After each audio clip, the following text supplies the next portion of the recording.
And I mean, you heard that piece. It's Yeah. it's 18 minutes long. There's a lot of repetition in that piece. But one of the cool things about Antheil is that he's always changing it slightly, which of course for the musicians is hell, but it does keep them awake because every bar is slightly different. So you really have to be focused and concentrated. Yeah. I think he's different from Stravinsky in that way. Stravinsky was more concerned with the overall effect.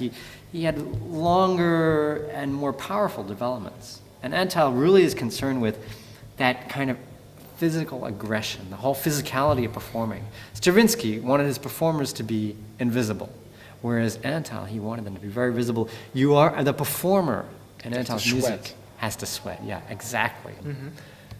Interestingly enough, there's some letters from John Cage to Antheil in the 1950s.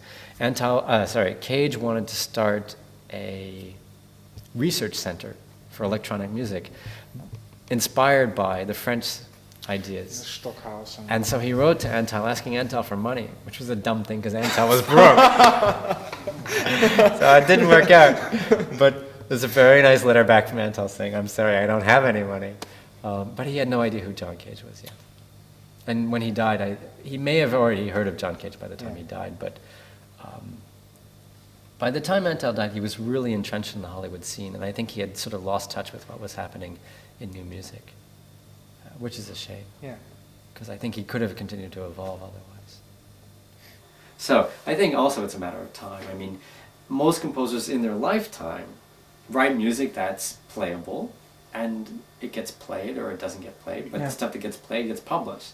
Antheil wrote music that was unplayable, and the stuff that was playable he played himself, and it didn't get published, and he fought with everybody. He was a difficult character, and he argued, and he had lawsuits, and it was just, he was constantly getting into trouble.